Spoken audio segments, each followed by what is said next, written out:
I'm watching on Facebook this child who, at the age of 2, was struck in the head by a tree limb and been severely, he survived. They didn't expect him to survive the night. But he's now going on, I think, 6 years old. He, in no way, has the ability to do anything. Very little can he do. Everything pretty much has to be done for him.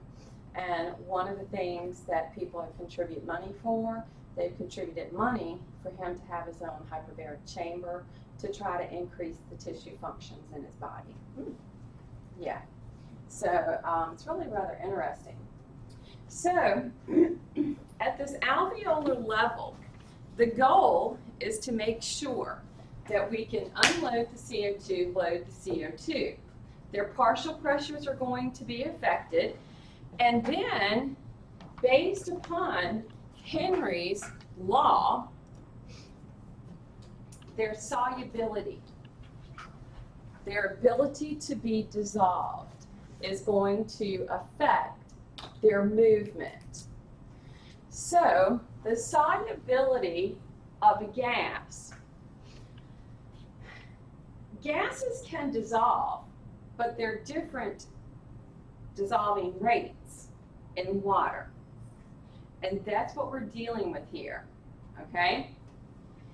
CO2 is more soluble than O2 and therefore diffuses more easily. So at the alveolar level, if the goal is to unload CO2, load O2, CO2 is much more dissolvable than the O2. So CO2 is going to move more easily into the lungs to be breathed out, but it's going to take O2, it's going to be a little more difficult.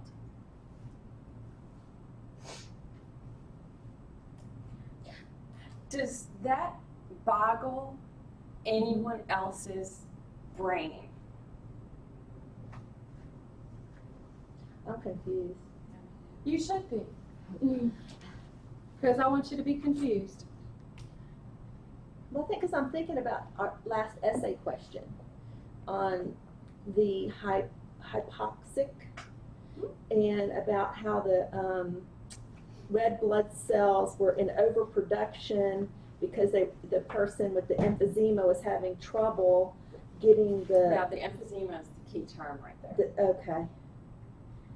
But from what you're saying, that should have been easier to get rid of carbon dioxide because it dissolves easier in the lungs. They can get rid of the CO2. It's the O2 crossing over that they have an issue with for someone with emphysema. Okay. Okay. Correct. But they were having trouble getting it out of their body too in that. Correct. They have, emphysema, they have a hard time getting all of the CO2 out. But they move the CO2 more easily than they do the oxygen. In other words, they're still going to have an issue. They're still going to have a problem because their surface area is decreased. Okay? And so therefore, they are not going to be able to move either one of the gases easily. But the one gas that will move more easily would be the CO2. Do you see what I'm saying? The O2 would still be difficult, and because of the emphysema, it makes it even more so to move the oxygen, and it makes it more difficult to move the CO2 also. So both gases are difficult to move. Maybe I mixed it up because of the polycythemia stuff with it. That's because when O2 is difficult to move, when the body detects that there is not enough oxygen in the blood level, it's going to stimulate the kidneys. Kidneys are going to make erythropoietin. Erythropoietin goes to the bone marrow, stimulates the red blood cell production, and that'll increase red blood cells in their blood, which is the polycythemia. Doesn't mean that the red blood cells are picking up the oxygen, because they have emphysema. It's just the body is saying, my tissues are not getting enough, produce more red blood cells. So it might be that those red blood cells are not doing anything to help. Mhm. It's just the kidney's way of responding to the emphysema. Okay? So, Henry's law tells me that CO2 is more soluble, O2 is not.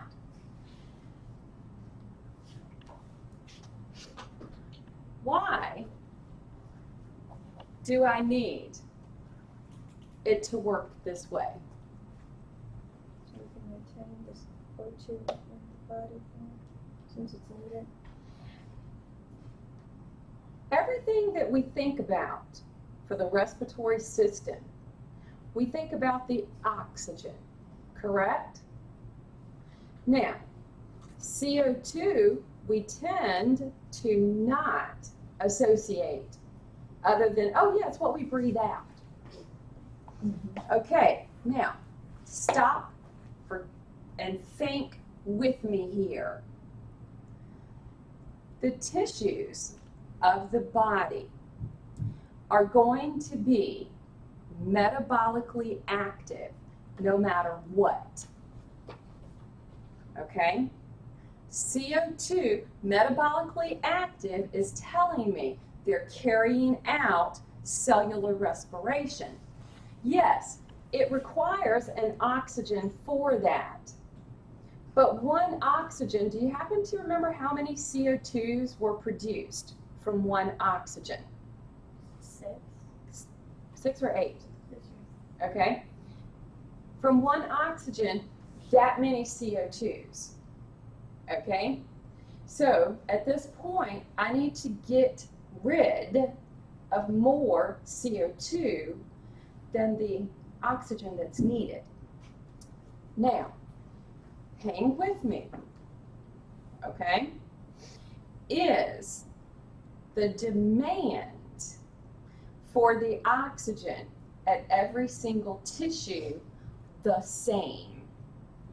No. The red blood cell can hold that oxygen. It might start on its trip from the left side of the heart, make its way through the body, have oxygen on it, make its way back to the left side of the heart, into the pulmonary circulation, and still have its oxygen because it never dropped it off. But on that travel of the one cycle around the body, CO2 was picked up because there's more produced. Are you following me now? Explaining the CO2 being more soluble. We need the CO2 to dissolve easily and move across that respiratory membrane and move out of the lungs.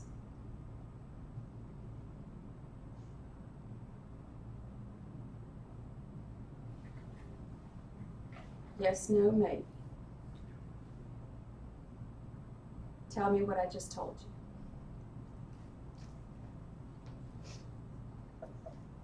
You said we have cellular respiration never stops. It's always going on in our tissues, and that for every oxygen, we're giving off 6 to 8 carbon dioxide. So we have a higher need to get rid of the carbon dioxide at the waste.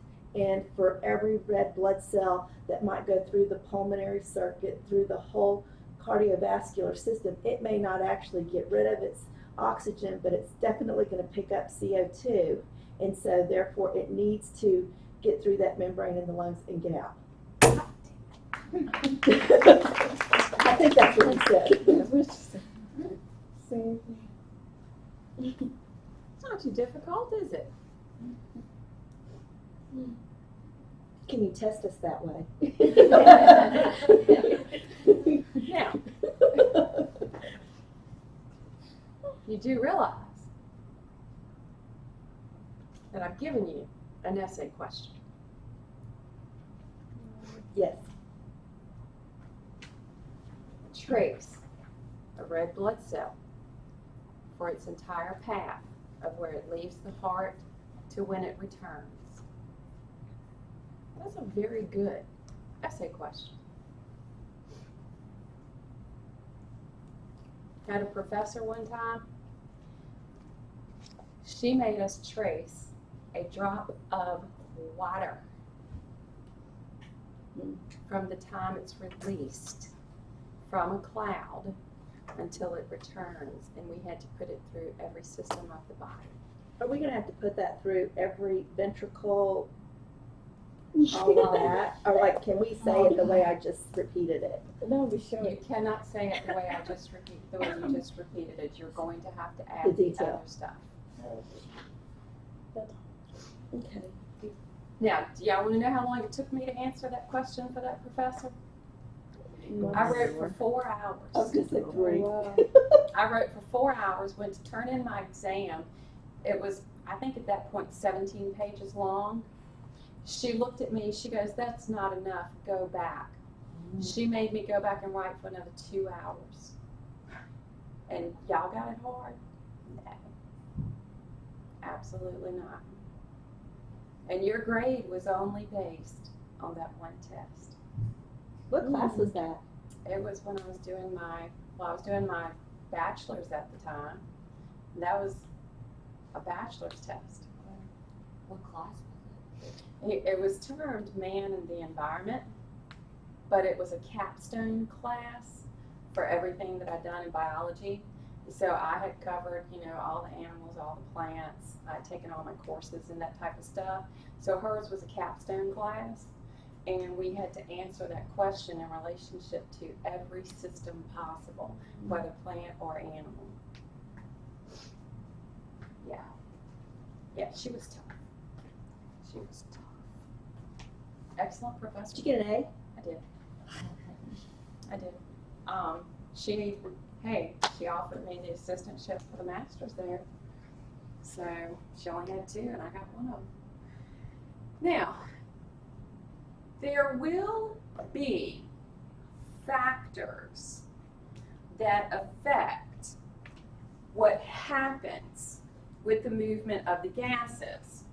So if we're going to have the diffusion of the CO2 and the O2, okay, if we're going to have that diffusion under the normal circumstances, okay, that normal healthy male, okay, under the normal circumstances, this process is extremely efficient. All right? Anything that can come along to affect the efficiency is going to affect how easily or delay the movement of these gases across that respiratory membrane. So, the efficiency of the system, all right, at this point where we're at the alveoli, okay, the efficiency is going to depend, write this down, the efficiency at this point for the alveoli, the efficiency is going to depend on how long a red blood cell, so how long a red blood cell is in the alveolar capillary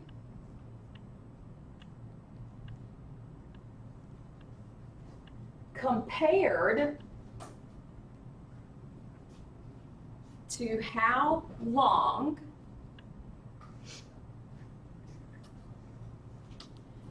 it takes for each of these gases to either load or unload.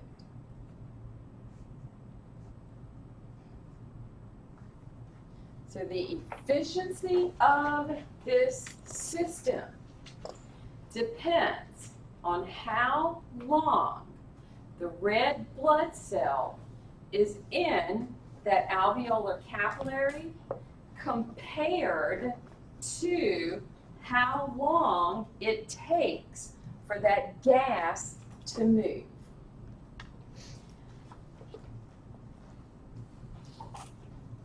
Anything that will affect that membrane is going to affect the gas movement.